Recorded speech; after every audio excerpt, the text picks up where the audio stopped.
Hi అండి. అందరికీ నమస్కారం. Welcome to my channel. ఈ వీడియోలో ఏపీ ప్రభుత్వ పెన్షనర్లకు కమ్యూటేషన్ రికవరీ గురించి త్వరగా పరిష్కారం చేస్తారా లేదా అని ఆంధ్రప్రదేశ్ రాష్ట్ర ప్రభుత్వాన్ని ప్రశ్నించిన హైకోర్టు అండి. దీనికి సంబంధించిన పూర్తి సమాచారాన్ని వీడియోలో తెలుసుకుందాం. వీడియోని ఎక్కడే గాని స్కిప్ చేయకుండా ఎండ్ వరకు చూడనప్పుడే ఇన్ఫర్మేషన్ పూర్తిగా అర్థమవుతుంది. సో, ఏపీ పెన్షన్‌ల తాజా అప్డేట్ అండి. వీడియో చూస్తున్న ప్రతి ఒక్కరు వీడియోకి లైక్ చేయండి. ఈ వీడియోని తోటి పెన్షన్ మిత్రులతో అయితే షేర్ చేయండి. కొత్తగా మన ఛానల్ చూస్తున్నారు సబ్స్క్రైబ్ చేసుకోకుంటే వెంటనే మన ఛానల్ అయితే సబ్స్క్రైబ్ చేసుకోండి. సో, దీని ద్వారా నేను చేసే లేటెస్ట్ వీడియోస్ అన్నీ మీ వరకు రీచ్ అవుతాయి. ఇక ఆలస్యం చేయకుండా వీడియోలోకి అయితే వెళ్ళిపోదాము. ఏపీ పెన్షనర్ల కమ్యూటేషన్ రికవరీ గురించి ప్రభుత్వాన్ని ప్రశ్నించిన ఏపీ హైకోర్టు అండి. The writ petition wide WP number 25633 of 2024 of Sri Jayanti Satyanarayana Murthy and others is listed today as item number 5 before the court number 1 division bench presided by the Honorable Chief Justice Dheeraj Singh Tagore and Honorable Justice Sri Chimalapati Ravi. The Honorable Chief Justice Court granted an interim order by directing the authorities not to recover commutation beyond 135 months.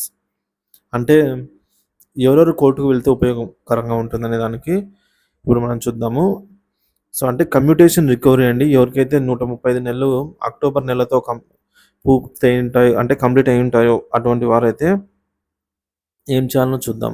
October నెలాఖరు వరకు commutation amount కనీసం 135 నెలలైనా recovery జరిగిన వారు మాత్రమే కోర్టును ఆశ్రయించవచ్చండి. అటువంటి వారికి మాత్రం ఫలితం ఉంటుంది. AP high court commission so, commutation recovery గురించి ఏపీ గవర్నమెంట్‌ని క్వెషన్ చేసిందండి హైకోర్టు. గవర్నమెంట్‌ని క్వెషన్ చేసిందనమాట.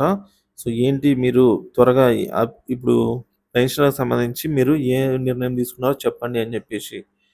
సో, కోర్టు జడ్జిమెంటు లేదంటే మీరు ఆలస్యమయ్యేటట్టు ఉంటే మేమే తీర్పు చెప్పేయమంటారా అనైతే అడిగింది.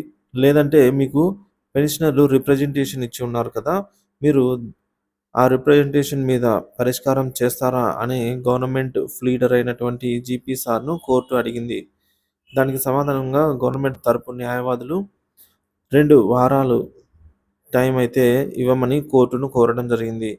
సో, కావున ఏపీ హైకోర్టు జడ్జి గారు సరే ఈ నెల 26 వరకు కేసునైతే టైం తీసుకోండి. కేసును వాయిదా వేద్దామని చెప్పేసి చెప్పారనమాట. కావున పెన్షనర్లందరూ ఈ నెల నవంబర్ 26 వరకైతే వేచి చూడాల్సిన అవసరం అయితే ఉంది ఫ్రెండ్స్. సో, తర్వాత మనకు తెలుస్తుంది. సో, ఈ కమ్యూటేషన్ రికవరీ గురించి అయితే ఒక త్వరలోనే అప్డేట్ రానుంది ఫ్రెండ్స్. సో, ఇది ఇలా ఉండగా పెన్షన్‌లకు సంబంధించి కొన్ని ముఖ్యమైన అంశాలైతే చూద్దాము. ఫ్రెండ్స్, ఇక్కడ మనం చూడొచ్చు ఫ్యామిలీ పెన్షనర్స్ సంబంధించి కొత్త రూల్స్ వచ్చాయండి. ఫ్యామిలీ పెన్షనర్స్ కొత్త రూల్స్ ఇవే. కుమార్తె పెన్షన్‌కు అర్హురాలు అవుతుందా కాదా అని ఒక క్లారిటీ అయితే ఇచ్చేసింది ప్రభుత్వము. కేంద్ర ప్రభుత్వ పెన్షనర్ల కుటుంబాల్లో కుమార్తెకు అర్హత ఉంటుందా లేదా అనే విషయంలో కేంద్ర ప్రభుత్వం స్పష్టత ఇచ్చింది.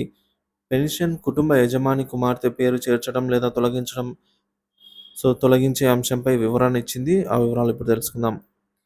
కేంద్ర ప్రభుత్వ పెన్షనర్ల కుటుంబ వివరాల గురించి కుమార్తె పేరును తొలగించే విషయంలో కేంద్ర ప్రభుత్వం స్పష్టత ఇచ్చింది. దీనికి సంబంధించి పెన్షన్ శాఖ నుంచి మెమోరాండం జారీ అయింది. ఫ్యామిలీ పెన్షన్ కొత్త నిబంధనలు విడుదలయ్యాయి. ఇందులో కూతుళ్లకు ఫ్యామిలీ పెన్షన్ వర్తిస్తుందా లేదా అనేది మరోసారి స్పష్టమైంది. ఈ మేరకు CSS pension rules 2021 rule number 50 ప్రకారంగా ఒక ప్రభుత్వ ఉద్యోగి ఉద్యోగంలో చేరిన తర్వాత కుటుంబ వివరాలను ఫారం 4లో అయితే సమర్పించాల్సి ఉంటుంది. ఇందులో జీవిత భాగస్వామి అలాగే పిల్లలు, తల్లిదండ్రులు, వికలాంగులైన తోబుట్టువుల వివరాలైతే ఇవ్వవచ్చు. సదరు ప్రభుత్వ ఉద్యోగి పదవీ విరమణ చేసే ముందు పెన్షన్ పత్రాలతో పాటుగా అప్లోడ్ చేసిన కుటుంబ సభ్యుల వివరాలను మరోసారి ఇవ్వాల్సి ఉంటుంది. సో, పదవీ విరమణ అనంతరం కుటుంబ సభ్యుల వివరాల నుంచి కుమార్తె పేరు తొలగించడంపై వివరణ కోరుతూ ఎంక్వైరీలు వచ్చాయని పెన్షనర్ల శాఖ జారీ చేసిన మెమోరాండంలో ఉంది. అందుకే పెన్షన్ పొందేందుకు అర్హులైనా కాకపోయినా కుటుంబ సభ్యుల వివరాలన్నీ కూడా సమర్పించాల్సి ఉంటుంది. సో, ఇలా నిర్దేశిత ఫామ్‌లో సమాచారాన్ని అందించినప్పుడు కుమార్తెను కూడా ప్రభుత్వ ఉద్యోగి కుటుంబంలో సభ్యురాలుగానే పరిగణించాలి. సో, నిబంధనల ప్రకారంగా ఫ్యామిలీ పెన్షనర్ మరణానంతరం కుటుంబ పెన్షన్ ఎవరికొస్తుందో నిర్ణయిస్తారనమాట. సో, ఈ పేర్లన్నీ ఉంటే ఎవరికొస్తుందనేది గవర్నమెంట్ వారే నిర్ణయిస్తారు. పెన్షనర్ మరణించినప్పుడు పెన్షన్ తీసుకుంటూ అదే పెన్షనర్‌గా ఉంటూ మరణించినప్పుడు భార్యకు పెన్షన్ అందిస్తారనమాట డిఫాల్ట్‌గా. సో, జీవిత భాగస్వామి ఒకవేళ భార్య లేకపోతే పిల్లలకిస్తారు. లేదా 25 ఏళ్ల కంటే తక్కువ వయసున్న పిల్లలకు లేదా వివాహం అయ్యేంత వరకు పిల్లలకు లేదా ఉద్యోగి పిల్లల నెలవారీ జీతం 9,000 కంటే తక్కువగా ఉన్న పరిస్థితిలో ఉద్యోగి పిల్లలకు పెన్షన్ అయితే చెల్లిస్తారు. సదరు ఉద్యోగి కుమారుడు లేక కుమార్తె మానసిక వికలాంగురాలు లేదా శారీరక వైకల్యంతో ఉంటే 25 ఏళ్లు దాటిన తర్వాత కూడా ఫ్యామిలీ పెన్షన్ అయితే ఇవ్వవచ్చు. ఇందులో షరతులుంటాయి. ప్రభుత్వ ఉద్యోగి వికలాంగ పిల్లలు ఉంటే పెన్షన్ మొదటి హక్కు వారికే, పిల్లలకే అన్నమాట. సో, అంగవైకల్యం ఉన్న వారికి. కుమార్తె తండ్రిపై ఆధారపడినా సరే ఆ కుమార్తెకు పెన్షన్ అయితే అందించవచ్చు. సో, తండ్రిపై ఆధారపడి ఉన్న కుమార్తెకు గూడా పెన్షన్ అయితే అందించవచ్చు అని ప్రభుత్వము మనకు ఒక క్లారిటీ అయితే ఇచ్చిందనమాట. అలాగే మరొక సందర్భంలో ఇక్కడ చూడొచ్చు. ఏపీ పెన్షన్‌లకు సంబంధించి జీవో నంబర్ 315లో సవరణలండి. సో, డివోర్స్‌డ్ ఆర్ విడో కుమార్తె కుటుంబ పెన్షన్‌కు సంబంధించి ఇటీవలే account general AG office Vijayawada వారిచ్చిన వివరణ గురించి తెలుసుకుందాము. కుటుంబ వివరణ గురించి తెలుసుకుందామండి. సో, కుటుంబ పెన్షన్‌కి సంబంధించిన 315 జీవోలో నిబంధనలు సూచించారు.